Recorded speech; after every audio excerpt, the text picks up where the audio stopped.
Assalamualaikum warahmatullahi wabarakatuh. Waalaikumsalam warahmatullahi wabarakatuh. Alhamdulillahirabbil alamin.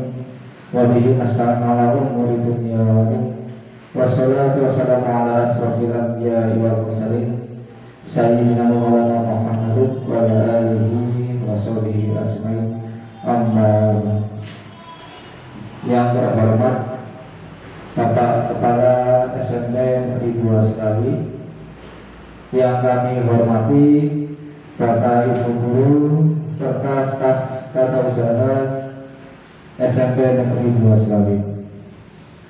Pertama, marilah kita panjatkan rasa syukur kepada Allah Subhanahu wa Ta'ala yang mana telah melimpahkan kepada kita semua sehingga pada siang hari ini kita bisa bersama-sama berkumpul untuk belajar bersama-sama dalam acara diseminasi modul 1.4 dalam rangkaian tugas saya, yaitu calon guru penggerak angkatan 9 Kabupaten Tegal. Pertama, saya perkenalkan dulu untuk fasilitator kita, yaitu adalah Ibu Sri Hartoni SPD MPD dari Jepara. Sedangkan untuk pengajar praktik yaitu Ibu Dewi Puspitasari SSI. Sedangkan saya sendiri Andi Prasetyo, CGT Angkatan 9 dari unit SMP Negeri 2 Selawi.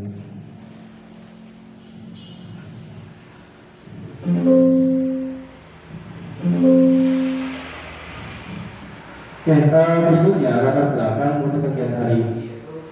Selama ini kita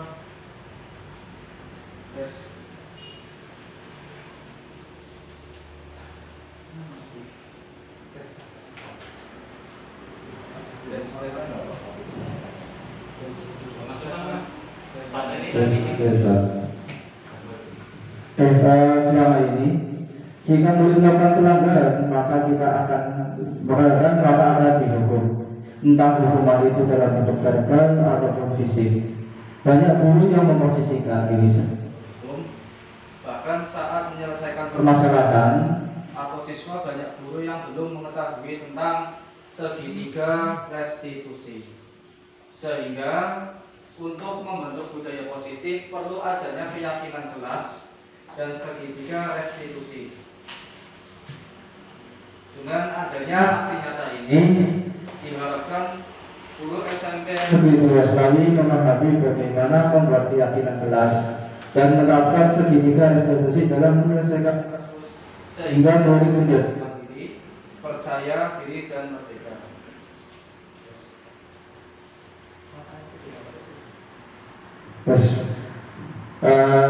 Berikutnya untuk kegiatan hari ini adalah membangun hubungan positif antara guru dan murid. Yang kedua, membantu dan mempermudah guru dan murid dalam menyelesaikan masalah.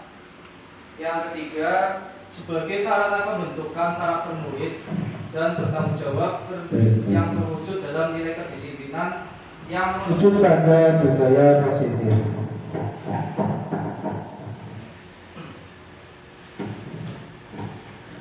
Berikutnya untuk indikator keberhasilan dalam perwujudan budaya positif modul 1.4 yaitu adalah terbentuknya karakter murid yang merujuk pada budaya positif seperti disiplin, tanggung jawab, jujur, saling menghormati antar sesama, dan peduli.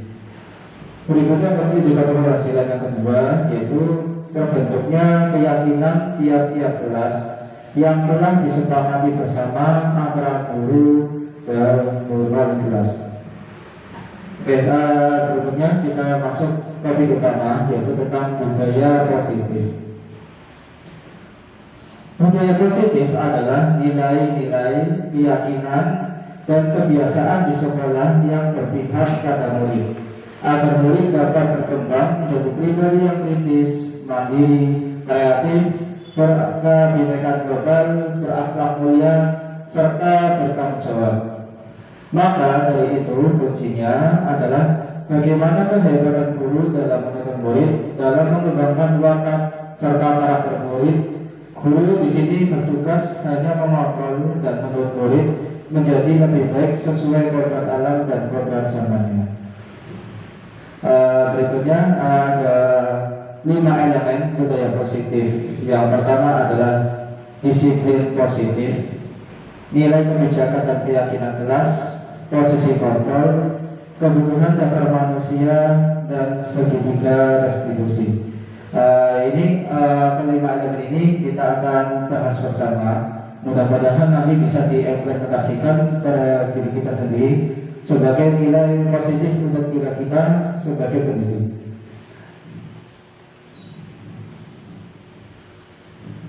Yang pertama adalah disiplin positif.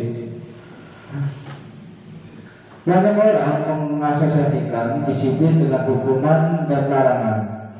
Namun, dalam konteks pendidikan, disiplin positif memiliki arti yang lebih luas dan mendalam. Disiplin positif adalah pendekatan yang menempatkan pada pengajaran dan pembelajaran melalui pengembangan keterampilan sosial, tanggung jawab, dan kemampuan berpikir kritis. Dalam kelas yang menerapkan disiplin positif, fokus utama adalah membantu memahami konsekuensi diri, tindakan mereka, dan mengajarkan mereka cara mengatasi konflik dan tantangan dengan cara yang sehat. Ini menciptakan disiplin atau lingkungan belajar yang aman dan mendukung. Dan pada akhirnya, siswa merasa diterima dan dihargai. Jadi dengan disiplin positif ini, bagaimana kita membentuk siswa itu mengubah pemikiran bahwa disiplin itu bukan arti menghukum, bukan berarti aturan, tapi arahnya adalah perbaikan. Bagaimana kita bisa mengarahkan siswa untuk membantu siswa memahami konsekuensi dari tindakan yang mereka kerjakan. Nah, setelah ada disiplin, maka kita ada motivasi perilaku siswa. Bagaimana disiplin itu terjadi? Itu berawal dari motivasi atau perilaku siswa atau manusia itu sendiri. Nah, di sini ada 3 motivasi perilaku manusia menurut Diana Rosen. Yang pertama adalah untuk menghindari ketidaknyaman atau hukuman.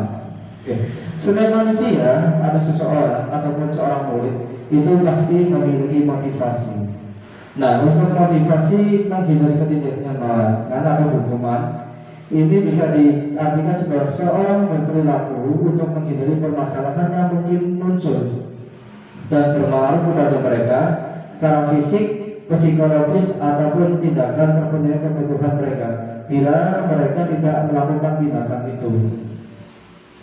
Setiap orang atau seseorang itu memiliki motivasi ya untuk menghindari ketidaknyamanan. Misalkan seorang siswa itu akan menghindari bahwa biasanya terkait dengan kehadiran. Biasanya kalau di sekolah itu kesepakatannya adalah jam 7 itu siswa sudah boleh masuk sekolah. Nah, siswa itu memiliki motivasi ya untuk datang lebih awal. Tujuannya apa? Pasti tujuannya adalah untuk menghindari hukuman atau kesepakatan antara siswa dan murid apabila siswa datang tidak tepat waktu. Berikutnya, untuk motivasi atau perilaku yang kedua, untuk mendapatkan imbalan atau penghargaan. Seseorang berperilaku untuk mendapatkan pujian, hadiah atau imbalan dari orang. Menurut mereka penting dan mereka letakkan dalam dunia berkelas mereka. Untuk menghindari orang yang mereka inginkan dan menghargai diri sendiri dengan nilai-nilai yang mereka percaya, lakukan sesuatu karena nilai yang mereka yakini dan hargai. Motivasi ini akan berbuat orang mempunyai disiplin positif karena motivasinya bersifat internal.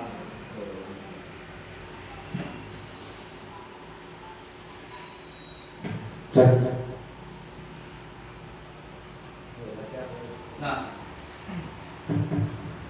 apa sih tujuan disiplin positif? Nah, apa sih tujuan disiplin positif?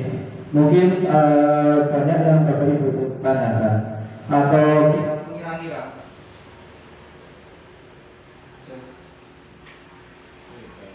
Tes 1. Tujuan disiplin positif. Nah, tujuan disiplin positif yaitu adalah untuk menanamkan motivasi kepada semua siswa agar mereka menjadi orang yang mereka inginkan dan menghargai diri sendiri dengan nilai-nilai yang mereka percaya. Motivasi ini berasal dari Siswa internal sehingga akan berdampak panjang dan tidak akan terpengaruh dengan adanya hukuman dan hadiah. tes. Nah, ini ada kegiatan ya yang mengimplementasi, yaitu adalah kegiatan yang disebut budaya positif atau disiplin positif, yaitu adalah menyambut kehadiran siswa, yaitu dengan siswa bersalaman antara guru dengan murid.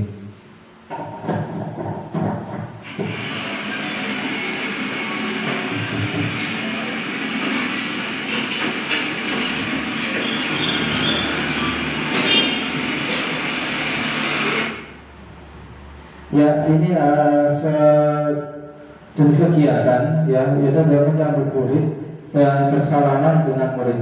Itu kita terapkan budayakan sebagai bentuk budaya positif agar terjalin kedekatan antara guru dan murid. Dengan adanya bersalaman dan menyambut murid, itu juga memiliki tujuan lain, yaitu ada siswa dan murid itu merasa nyaman di sekolah dan merasa aman. Jadi murid bisa merasa bersemangat dan motivasi untuk datang ke sekolah. Nah, berikutnya ada contoh disiplin positif, yaitu adalah menjaga kebersihan lingkungan sekolah atau kelas. Oke, ini sudah kita terapkan ya, Bapak Ibu, di sekolah kita setiap hari Jumat, minggu kedua dan minggu ketiga. Akan tetapi ini bisa lebih dikalkan lagi agar tercipta lingkungan yang bersih dan sehat. Berikutnya adalah nilai kebajikan. Nah, untuk nilai kebajikan ini kita bisa lihat ya, dari kita bisa terapkan dengan menggunakan profil dasar Pancasila.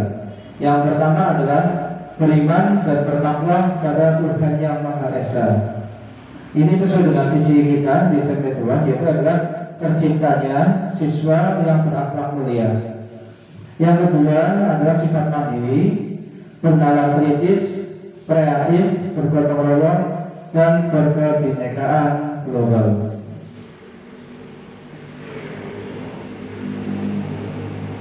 Nah, berikutnya, pernahkah Bapak Ibu membuat keyakinan kelas dengan murid? Apakah Bapak Ibu pernah membuat keyakinan?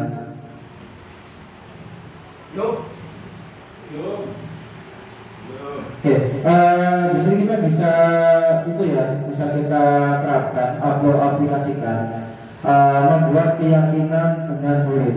Tujuannya apa? Tujuannya adalah agar murid memiliki keyakinan bahwa murid itu memiliki batasan-batasan atau tingkah laku yang harus dibatasi dalam pergaulan atau dalam kegiatan mereka. Nah, sebelum membuat keyakinan kelas, otomatis kita harus tahu apa itu keyakinan kelas. Nah, keyakinan kelas itu merupakan nilai-nilai kebaikan atau prinsip-prinsip yang disepakati secara universal. Orang akan lebih semangat atau bergerak untuk melaksanakan keyakinannya daripada hanya mengikuti aturan. Dengan secara praktis, anak itu akan memiliki keyakinan untuk bersikap atau berperilaku untuk disiplin. Nah, ini bisa berkaitan dengan disiplin positif. Ya, dengan adanya keyakinan kelas, setiap anak atau seorang anak itu pasti akan tahu bahwa perbuatan yang dia lakukan apakah baik ataukah belum baik, apakah benar ataukah belum benar. Nah, dengan adanya keyakinan kelas ini akan menguatkan motivasi siswa bahwa apa yang dia lakukan itu harus sesuai dengan keyakinan atau aturannya. Nah, lalu bagaimana untuk menumbuhkan keyakinan kelas? Ini ada beberapa tahapan ya, bagaimana pembentukan keyakinan kelas. Yang pertama, keyakinan kelas itu bersifat lebih abstrak daripada peraturannya, yang lebih rinci dan nyata. Berikutnya, keyakinan kelas berupa pernyataan universal. Yang ketiga, untuk pembentukan keyakinan kelas, ini ada langkah yang ketiga adalah pernyataan keyakinan kelas selalu dibuat dalam bentuk positif. Jadi pada saat pembuatan kalimat atau keyakinan itu harus arahnya ke arah bagaimana perilaku yang positif. Lalu yang keempat, keyakinan kelas harusnya dibuat tidak terlalu banyak sehingga mudah diingat dan dipahami oleh semua anggota kelas. Oke, kalau kita lihat di beberapa sekolah itu ada beberapa aturan yang mengikat murid itu lebih dari 10. Dan kalau terlalu banyak aturan atau pembuatan keyakinan, ini akan sulit untuk siswa terapkan karena ada beberapa aturan yang pastinya akan mereka lupa atau sulit untuk mengingatnya. Jadi baiknya dalam pembentukan keyakinan kelas harusnya dibuat jangan terlalu banyak dan aturan itu umum, ya seperti itu. Berikutnya, keyakinan kelas hendaknya sesuatu yang dapat diterapkan di lingkungan itu. Oke, dari itu kita buat keyakinan kelas, otomatis ini disesuaikan dengan kondisi lingkungan yang ada di sekitar kita. Bagaimana kita membuatnya? Ya kita harus melihat kondisi lingkungan itu bagaimana, sehingga dari keyakinan ini kita bisa dibuat kesepakatan dengan murid bahwasanya keyakinan itu mudah diterapkan untuk lingkungan yang dia tempat tinggalkan. Berikutnya, semua anggota kelas hendaknya ikut berkontribusi dalam pembuatan keyakinan kelas melalui kegiatan atau surat pendapat. Oke, Bapak Ibu, nggak mungkin kita membuat keyakinan kelas itu hanya dengan guru saja ya. Nah ini bisa diadopsi atau bisa diambil dari pernyataan-pernyataan murid kita.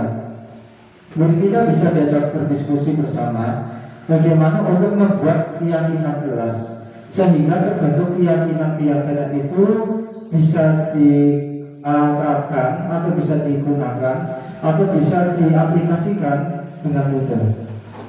Berikutnya, semua anggota kelas bersedia meninjau kembali keyakinan kelas dari waktu ke waktu. Oke, jadi untuk keyakinan kelas itu butuh sebuah kemampuan. Jangan kita membuat keyakinan lalu langsung dibuat ya sudah. Nah itu akan percuma. Baiknya nanti Bapak Ibu wali kelas di sini bisa disepakati bersama ya. Untuk mungkin akan setiap sebulan sekali itu harus ada pantauan. Apakah keyakinan yang sudah dibuat bersama itu sudah berjalan dengan baik? Apakah keyakinan yang sudah dibuat itu hanya sebagai produk saja tanpa ada hasil? Seperti itu. Jadi harus ada pemantauan atau Bapak Ibu bisa menilai bagaimana perilaku siswa setelah dibuat keyakinan kelas. Jika tidak ada perubahan, otomatis keyakinan yang sudah dibuat ini artinya belum bisa diterapkan pada siswa. Otomatis harus ada penyesuaian atau membuat keyakinan yang baru. Nah, ini adalah contoh pembentukan keyakinan kelas. Ini saya sudah mencoba, Bapak Ibu. Ini saya mencoba menerapkan di kelas saya sendiri, kelas 9D. Pada sini berjumlah 32 siswa, 17 siswa laki-laki dan 15 siswa perempuan. Ini kemarin saya buat pada hari Kamis. Sebelumnya saya mengumpulkan anak-anak ini untuk membuat keyakinan kelas. Kita bisa simak videonya bersama.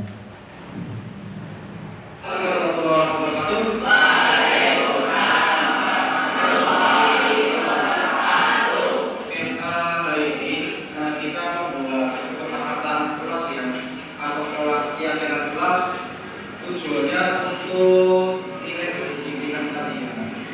Nilai disiplin baik untuk diri kalian sendiri ataupun nanti di sekolah. Bisa ya, paham ya? Oke, kesepakatan dari keyakinan kelas 9D kita sepakat bersama. Sekali lagi bersama. Ya, coba yang pertama apa? Coba ada yang sudah. Oke, gerakan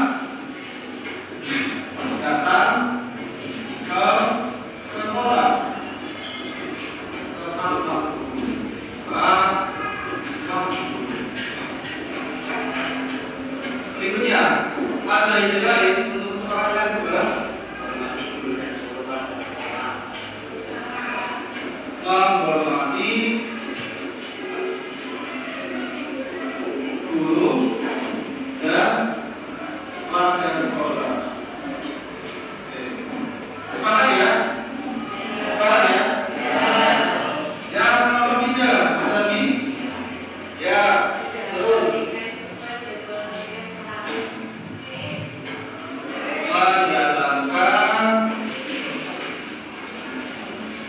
tiket sesuai jadwal ya, sesuai jadwal. Ini berarti sudah ada 1, 2, 3. Ada lagi? Ya, apa?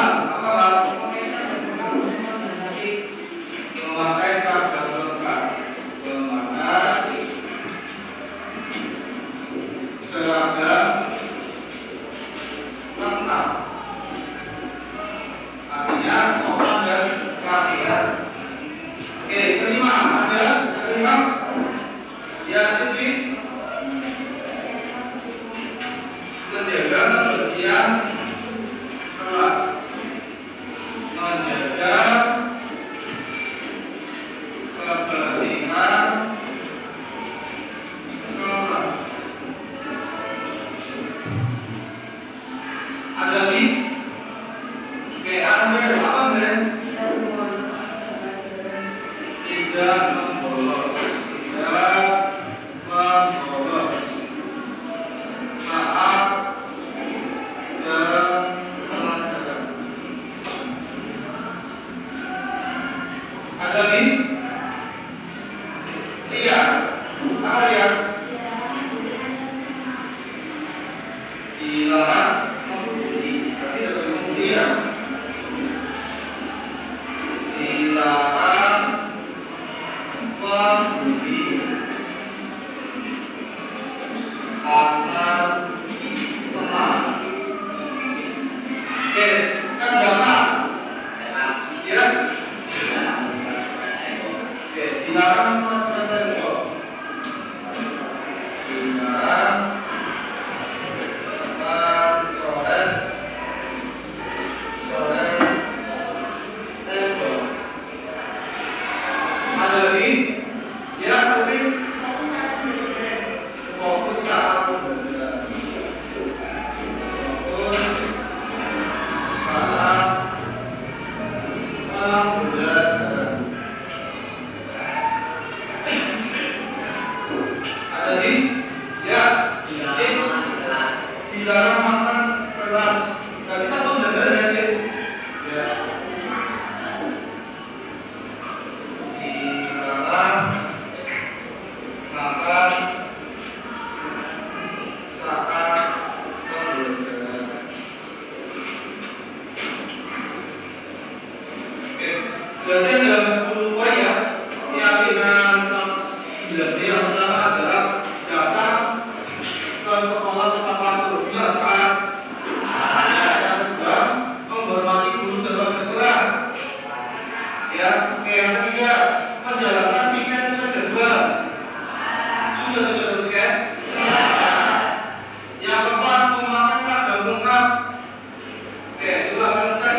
Berarti ada pangkat nama, dasi, lalu identitas, kelas, sabuk, sepatu, kaos kaki. Kalau perempuan memakai kerudung. Kelima, menjaga kebersihan kelas. Ya, tadi itu sudah demikian ya sama. Yang keenam, tidak membolos saat pembelajaran. Ada yang membolos. Jadi ada yang membolos. Jadi ya, 7, dilarang membeli antar teman. Ke-8, dilarang coret-coret tembok. Itu ya ini ya, karena merupakan tindakan mahasiswa. Ke-9, fokus saat pembelajaran. Dan 10, dilarang melakukan saat pembelajaran. Oke, berarti poin 10 ini 1 sampai 10 sepakat semua ya. Oke, mudah-mudahan akan meningkatkan nilai kesimpulan. Oke, bisa saja ada tambah lagi.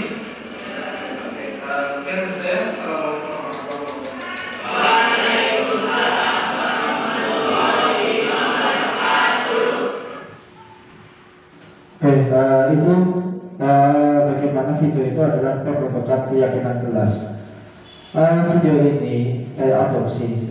Mungkin Bapak Ibu masih ingat ya, kasus kenakalan anak kita banyak terjadi di kelas sekolah-sekolah kita itu tawuran. Banyak murid atau siswa kita itu ya banyak yang menghardik Bapak Ibu guru sekalian. Kita lihat Bapak Ibu di belakang sekolah kita itu banyak coret-coret tembok. Ya, yang jelas yang mencoret bukan sekolah kita, bukan anak kita ya Bapak Ibu. Yang mencoret-coret kalau saya lihat itu adalah tulisan dari sekolah lain. Dan di situ di bawah itu ada sebuah kode. Kodenya adalah 64E. Saya tidak tahu kenapa 64E. Setelah saya cross check, itu adalah sebuah tantangan yang dituju itu di hari kelima. Itu artinya hari kelima. A berarti hari pertama, B hari kedua, itu hari kelima. Nah, itu dari 64 kita belum tahu 64 itu kode dari sekolah mana. Intinya 64 itu adalah sebuah kode di mana sekolah itu mengajak bertemu di hari kelima. Hari kelima. Yang jelas kalau antar sekolah ketemu itu banyak hal negatifnya. Di sini kita bisa bersama-sama berbuat untuk membuat keyakinan kelas. Tujuannya untuk melindungi siswa kita agar terhindar dari kegiatan-kegiatan yang kriminal, kegiatan-kegiatan yang positif. Mungkin ini bisa diterapkan. Kalau bisa pun setelah diterapkan itu dibuat sebuah kayak spanduk ya. Bisa dibuat supaya poster di kelas. Ini bisa ditempel. Nah, mungkin itu hanya sebagai pengingat siswa bahwa perilaku yang sudah dilakukan itu sudah tepat sasaran sesuai dengan keyakinan kelas atau belum. Jika belum, nanti ya kita bisa sama-sama saling mengingatkan. Mungkin ini bisa kerjasama ya, kita butuh kolaborasi. Nah, mungkin saya melaksanakan sendirian. Ini perlu butuh kerjasama antara Bapak Ibu semua agar terciptanya sekolah yang aman, nyaman, dan berbudaya positif sesuai apa yang kita inginkan. Agar kita bisa mewujudkan visi kita, yaitu terciptanya sekolah yang berakhlak mulia, berprestasi, berwawasan global, beriman dan bertakwa, dan berimpact. Sekaligus yang terakhir adalah memiliki kegiatan yaitu peduli lingkungan. Berikutnya, ini tadi sudah kesepakatan ya. Mungkin tadi tidak jelas karena saya tulis di papan tulis. Ini ada kesepakatan yang sudah dibuat. Ini ada 10 poin. Poin itu nanti poin ini, 10 poin ini itu adalah itu dari siswa. Tujuan dari Bapak Ibu semua itu menabung dan disepakati bersama. Jadi bukan Bapak Ibu yang buat ya. Jadi intinya kesepakatan keyakinan kelas ini sifatnya ada menabung dan disepakati bersama. Apakah dan ini kita bagaimana memberikan pertanyaan pematik untuk siswa agar siswa bisa memberikan pendapat untuk membuat keyakinan kelas. Nah, berikutnya kita akan mempelajari tentang hukuman dan konsekuensi. Mungkin di sini Bapak Ibu banyak yang berposisi sebagai penghukum. Penghukuman sebetulnya tidak. Nah, ini di sini akan dijelaskan. Ya, apakah Bapak atau Ibu guru yang lakukan ketika ada kasus siswa itu memposisikan sebagai apa? Nah, di sini ada perbedaan antara hukuman, konsekuensi atau sanksi, dan restitusi. Nah, hukuman contohnya sesuatu yang menyakitkan harus terjadi. Sedangkan konsekuensi sesuatu itu harus terjadi. Lalu sesuatu apa? Nah, sesuatu itu merupakan sebuah pilihan. Poin yang kedua, untuk hukuman tidak nyaman untuk murid atau anak untuk jangka waktu panjang. Jadi kalau murid kita atau siswa kita diberikan hukuman dalam jangka waktu panjang, itu akan diilustrasi pada anak kita. Itu merasa membuat tidak nyaman atau merasa ada rasa ketakutan datang ke sekolah. Nah, untuk sanksi itu tidak nyaman untuk murid dalam jangka pendek. Tapi dalam jangka pendek itu baiknya kita lakukan sebuah restitusi atau pengulangan murid dalam jangka waktu panjang. Nah, jika ada siswa yang salah, itu sebenarnya bukan dihukum oleh ibu, tapi dibuat sebuah restitusi. Nanti kita akan belajar lebih dalam tentang restitusi. Nah, untuk hukuman itu korban mendapatkan keadilan, sedangkan sanksi dan konsekuensi itu korban bisa diabaikan. Untuk restitusi, korban mendapatkan ganti. Jadi kalau banyak itu misalkan ada suatu teman itu menghilangkan buku temannya atau meminjam sepeda, ternyata sepedanya itu hilang atau rusak. Nah, kalau hukuman pasti si anak itu akan memari anak itu yang menghilangkan, dan itu dilaporkan kepada siapa. Setelah dilaporkan akan diberikan hukuman atau sebuah aturan atau konsekuensi. Nah, untuk restitusi maka akan mendapatkan bagaimana anak itu atau si pelaku itu bisa memberikan ganti dengan adanya sebuah kesepakatan. Berikutnya, hukuman untuk anak itu akan tersakiti, tapi untuk konsekuensi selain tersakiti itu juga merasa tidak nyaman. Sudah untuk restitusi akan mendapatkan penguatan. Ini ada poin-poin mungkin secara berikut saja ya. Sampai yang terakhir adalah untuk hukuman anak akan membenci peraturan. Sudah ada konsekuensi, contohnya adalah murid atau anak menghormati peraturan. Nah, kalau untuk restitusi, murid atau anak menghormati dirinya dan orang lain. Lalu, pengaruh buruk penghargaan terhadap anak. Oke, sekarang kaitannya adalah penghargaan. Mungkin menurut Bapak Ibu, kalau misalkan ada siswa yang berprestasi di kelasnya, pasti akan membuat sebuah penghargaan atau diberikan sebuah penghargaan. Apakah penghargaan itu diyakini bahwa baik untuk si anak tersebut? Mungkin Bapak Ibu banyak sudah banyak menerapkan. Misalkan ada anak yang juara kelas, mungkin bisa didapatkan sebuah penghargaan. Apakah itu nilainya akan dinaikkan, apakah akan diberikan sebuah hadiah, atau dalam bentuk lain. Akan tetapi ternyata di pada waktu penggerak ini ternyata penghargaan itu adalah pengaruh buruknya. Ini bisa kita adopsi yaitu menurut Tom. Yang pertama, memberikan pengaruh jangka pendek dan jangka panjang. Apa sih maksudnya? Nah, penghargaan diberikan untuk membuat seseorang melakukan sesuatu dalam jangka waktu pendek. Jika terlalu sering menggunakan penghargaan, maka orang tersebut akan bergantung pada penghargaan dan akan kehilangan motivasi internalnya. Lama-kelamaan, orang tersebut menjadi tidak menyadari tindakan yang baik yang dilakukan. Oke, jadi misalkan jika kita terlalu sering memberikan penghargaan, entah itu jangka pendek ataupun jangka panjang, itu akan berdampak buruk pada siswa, karena itu dengan motivasi. Lah memang juara sisi orang yang apa-apa gak percuma, nah seperti itu, karena sudah terlalu sering. Baiknya kalau bisa tidak ada penghargaan seperti itu. Berikutnya, itu tidak efektif. Nah, apa sih maksudnya tidak efektif? Maksudnya adalah bahwa penghargaan merupakan suatu benda atau peristiwa yang diinginkan yang dibuat dengan cara tertentu. Penghargaan belum diperoleh jika melakukan hal sesuatu yang disyaratkan. Jika tidak mendapatkan penghargaan yang diharapkan, maka akan timbul rasa kecewa atau berkecil hati, dan kemungkinan di lain waktu tidak akan berusaha seperti sebelumnya. Kita juga harus terus-menerus memberikan penghargaan jika ingin seorang tersebut melakukan sesuatu. Orang yang berusaha berhenti merokok tidak diberi penghargaan tidak akan berhasil. Contohnya, bisa jauh-jauh untuk Bapak Ibu yang sudah memiliki anak. Jadi seperti contohnya Bapak Ibu, misalkan kita punya anak, dijanjikan kalau kamu puasa selesai dari pagi sampai maghrib ya, dari awal sampai maghrib, nanti kamu akan tak kasih bapak atau ibu uang 1.000. Nah, itu sebenarnya tidak baik Bapak Ibu kalau begitu doa kita semua. Ya, itu tidak efektif jika tidak dilakukan. Nanti kalau terbiasa, nanti saat itu akan timbulnya adalah motivasi yang merujuk dari anak tersebut. Berikutnya, merusak hubungan. Nah, apa sih maksud dari merusak hubungan dalam penghargaan tersebut? Penjelasannya, ketika seseorang diberi penghargaan, maka akan timbul rasa iri dari orang yang tidak menyukainya.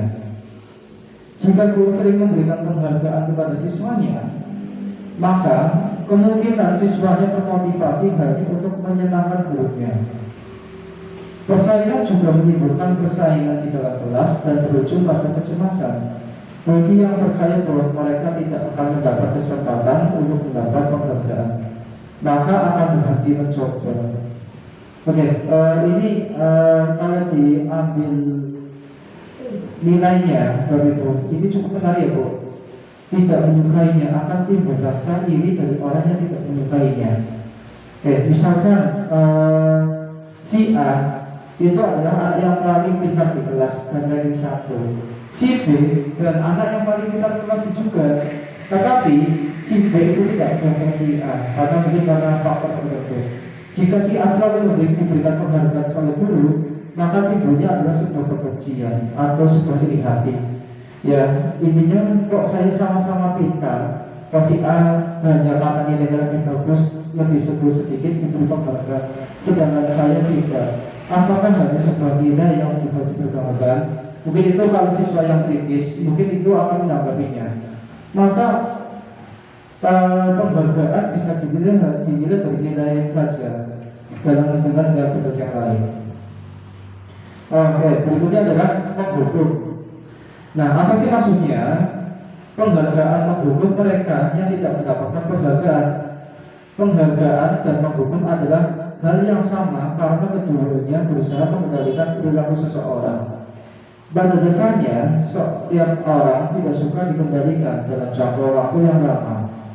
Penghargaan akan terlihat sebagai hukuman jika penghargaan sangat diharapkan. Tetapi kita tidak mendapatkannya, maka akan merasa dihukum.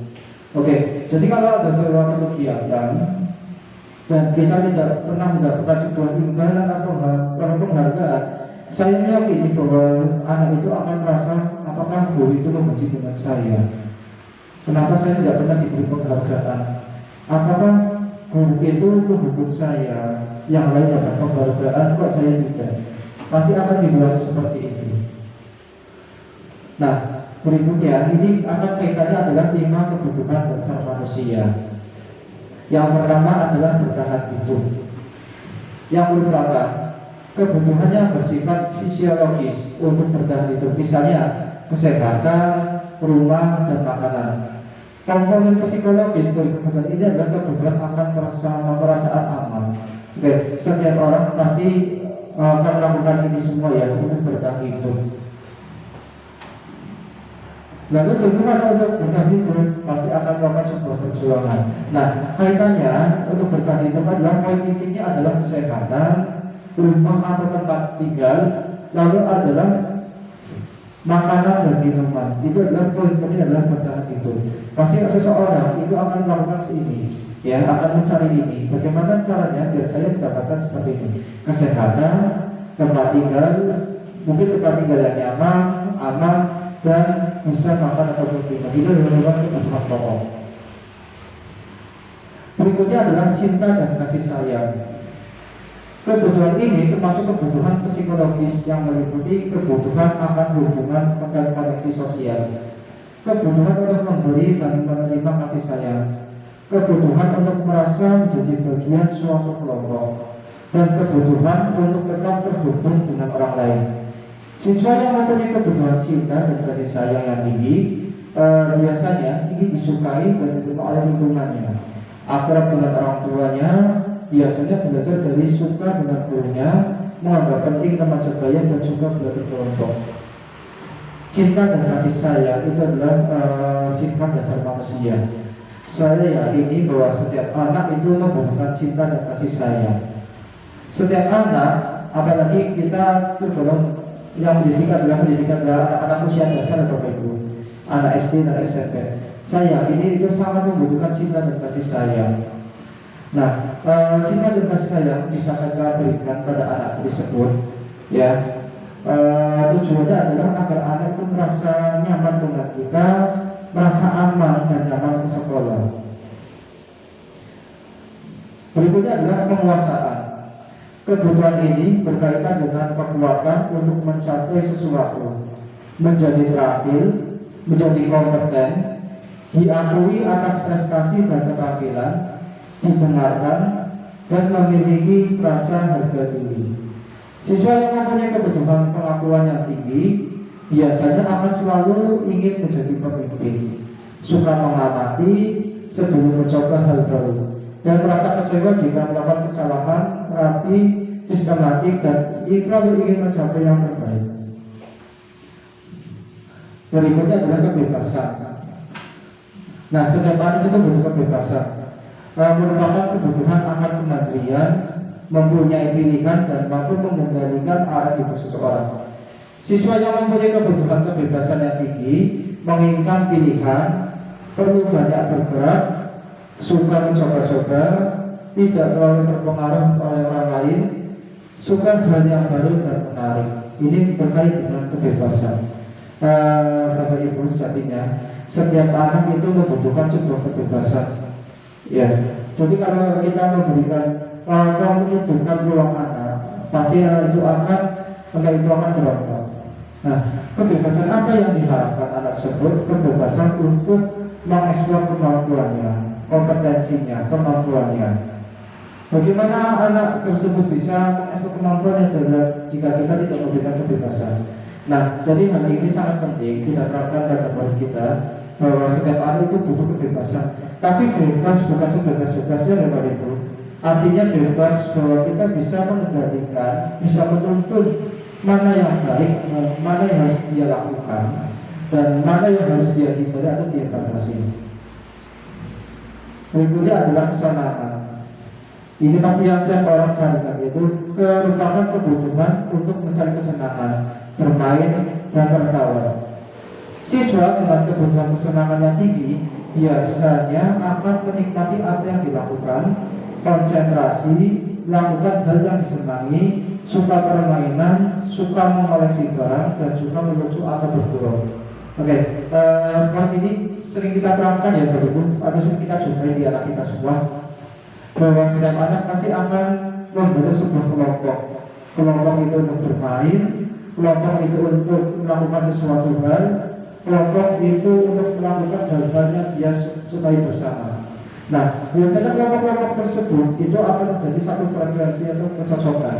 Nah, jika anak sudah merasa cocok, pastinya akan terjadi sebuah kegiatan yang mana kegiatan itu akan membawa kesenangan anak tersebut. Nah, berikutnya adalah pernahkah Bapak Ibu berkaca pada diri sendiri, apakah sudah tepat saat menyelesaikan kasus pada murid? Oke, saya yakini pasti di sekolah Bapak Ibu semua itu banyak terjadi kasus ya. Tiap kali di kasus kita, sekolah kita. Nah, ini kegiatannya adalah kaitan dengan posisi kontrol kita. Ada 5 posisi kontrol kita. Yang pertama adalah guru sebagai penghubung. Guru sebagai penghubung adalah seorang yang menghubung dapat menggunakan hubungan fisik dan verbal. Guru yang menjalankan posisi penghubung biasanya berkata, patuhi aturan saya atau awas nanti. Ini sudah jelas mengancam ya Bapak Ibu. Gak mungkin kita melakukan perkataan ini dengan hal-hal yang jelek, dengan hal-hal yang biasa. Pasti ada nadanya, ada sedikit menghargai. Patuhi aturan saya atau awas nanti. Nah, biasanya kata-kata awas nanti itu sama dituju kepada tersebut. Nah, itu jelas akan menurunkan sekali Bapak Ibu. Jika dengan kajian itu melakukan hal seperti ini pada anak, bukannya anak itu akan merasa oh iya saya salah. Tidak, ini malah akan berubah seperti ini. Berikutnya ada kata-kata penghubung itu kamu selalu saja salah. Nah, ini kamu selalu saja salah. Ini jelas kita berposisi sebagai penghubung ya Bapak Ibu. Contohnya, pernah kita jumpai ya Bapak Ibu, kasus kemarin kelas 9D. Ya, di kelas 9D di kursi paling pojok belakang kanan. Pada saat itu yang menemukan adalah Bapak Tigio.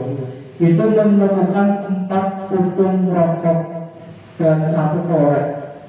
Dan jelas nggak mungkin kalau bukan siswa yang rokok. Nah, gimana Bapak Ibu? Kira-kira kalau kita menghadapi atau melihat siswa rokok di kelas itu bagaimana?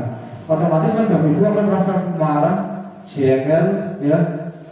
Dan rokok 16 seperti itu. Nah, ini lalu kita akan sepakati bersama. Bagaimana kalau kita terjadi hal seperti itu pada siswa? Apakah kita berposisi sebagai penghukum? Nah, kalau kita sadari, kalau misalkan ada siswa merokok di kelas, ya pasti ada suatu hal kaitannya dengan lingkungan yang dia tinggal. Pasti di lingkungan itu merokok di usia dini itu hal yang biasa. Mungkin itu menjadi sebuah kegiatan atau anak tersebut menjadikan merokok itu hal yang biasa. Berarti itu tidak sesuai dengan aturan kita.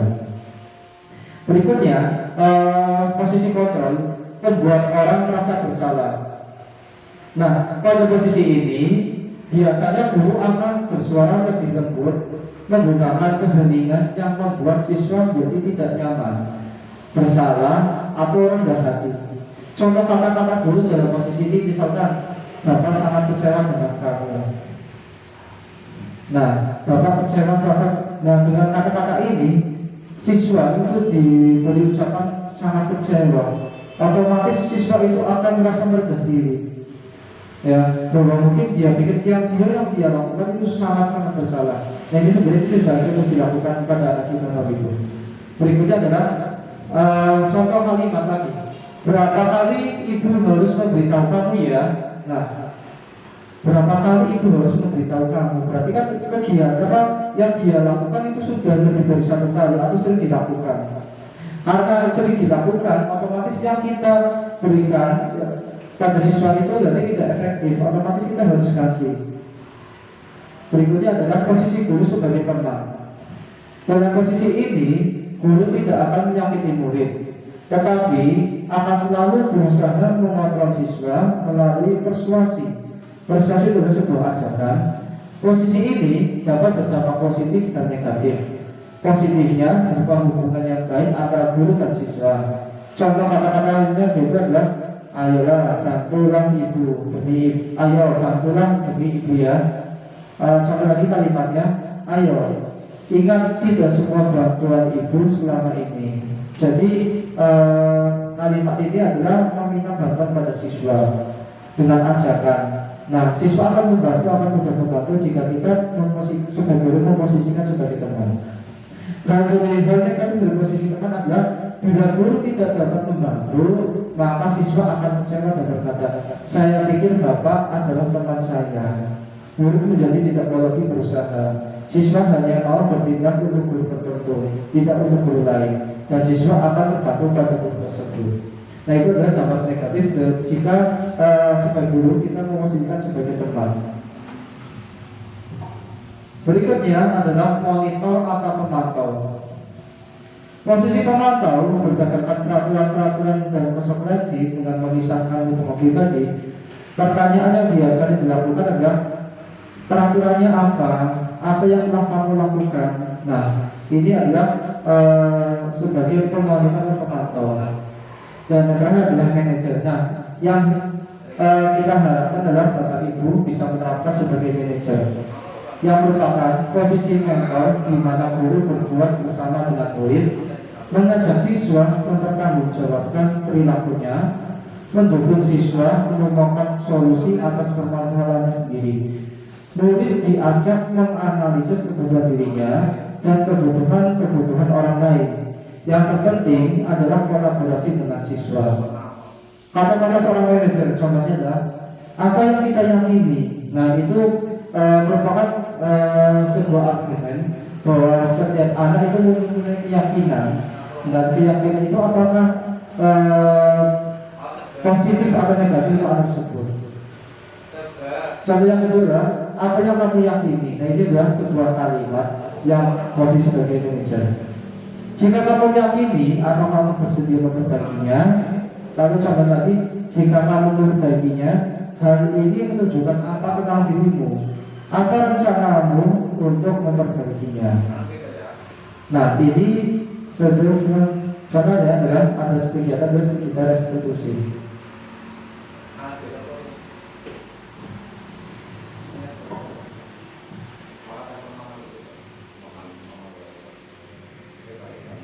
Selamat siang, Gus. Kamu tahu nggak kenapa Pak ada di sini?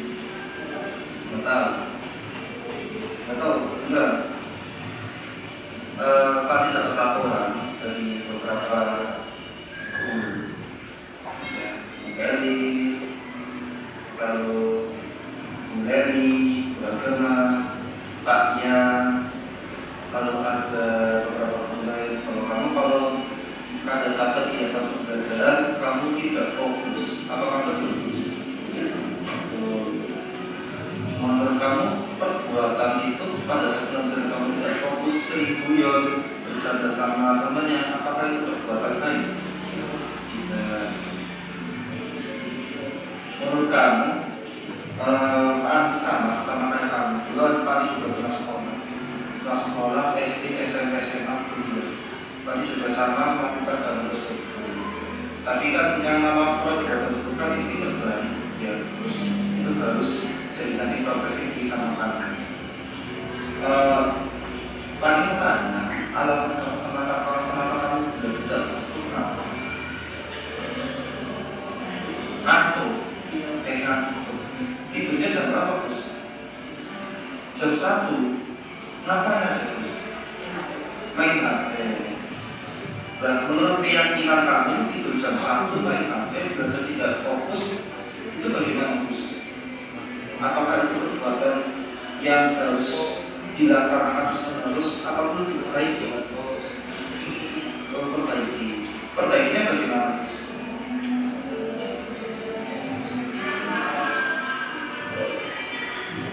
Gimana caranya? Kamu tidurnya jam berapa harusnya? Jam 9. Main HP apa enggak? Tetap main HP boleh. Ada pengawasan dari orang tua apa enggak? Enggak ada. Orang tua enggak ngawasi. Oke, berarti nanti Pak Adit juga dulu ya, bisa orang kamu ya. Kamu akan lakukan hal tersebut itu ya? Boleh nggak?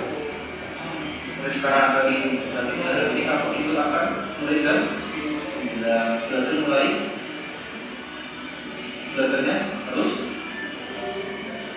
fokus seperti itu ya, kesepakatan seperti itu ya. Oke, berarti hal itu kalau kamu kan bekerja yang baik, berarti tidak perlu dilanjutkan lagi. Oke, mudah-mudahan ada hubungan sama kamu, biar kamu perlu dikit lagi. Kamu kan sudah kelas 9 terus, ya. Nilai kamu juga dilihat, itu kan nilai kita sangat rendah, peringkat 20 terus, ya. Peringkat 20, teman-teman juga kan, biar nanti pada saat kelas 9 itu bisa dapat nilai yang terbaik. Oke, ya Gus. Oke, ini si Agus, anak kelas 9 di Bapak Ibu. Mungkin Bapak Ibu kenal ya dia. Ini yang pasti tidur di belakang ini lagi. Ini pernah Bapak Ibu, saya baru masuk saja, dia sudah tidur. Ternyata pada saat jam pelajaran itu gurunya tidak tahu Bu, Bapak Ibu. Ini tidurnya paling belakang pojok, dia sudah tidur ini. Anaknya kecil, ya, sukanya tidur. Nah, setelah tidur sore ternyata dia tidurnya itu kalau malam itu jam 1. Kegiatannya apa? Kegiatannya main HP. Akhirnya setelah kegiatan ini, Bapak Ibu, saya ke rumahnya Bu. Setelah jam pulang sekolah saya antarkan ke rumah, dan ternyata di rumah itu tidak ada orang tuanya. Kalau seperti ini bagaimana, Bapak Ibu? Dia tidak ada orang tuanya. Orang tuanya di mana? Bapaknya itu di Jakarta, ibunya itu di Medan. Ternyata itu orang Batak. Ya, bapaknya Jakarta, ibunya Medan. Itu mungkin kasus rumah tangga ya, sudah bercerai. Dan pada siang dia mau ikut bapaknya, ternyata bapaknya nikah lagi dan tidak mau diikuti anak ini, Bu. Bapak Ibu, sebenarnya saya agak kasihan dengan anak si Agus. Nah, dia mau pulang ke rumah bapaknya menikah lagi. Tapi si ibunya, istri dari suaminya, tapi istri dari bapaknya yang baru ini, tidak suka dengan Agus. Artinya Agus itu tidak boleh ikut sama orang tuanya sendiri. Lalu siapa yang merawat? Yang merawat adalah budenya. Sedangkan budenya itu hidup sendiri. Bapak, misalkan suami dari budenya itu sudah tidak ada. Nah, budenya kerjanya apa? Jualan di sekolah. Jualan apa? Jualan mainan, Bapak Ibu. Nah, kalau tidak seperti ini, itu jelas pengawasan ya Bapak Ibu. Jadi kalau kita melakukan disiplin dari anak, itu kita harus tahu dulu kenapa anak ini bisa terjadi seperti ini. Ini Bapak Ibu rumahnya di Busalat, dekat sekali dengan sekolah, dan berangkat paling telat. Berangkatnya paling telat ini. Pernah UTS, pada saat UTS ini berangkat jam 8. Dari Jumat itu jam 8. Padahal UTS itu dimulai jam setengah 8.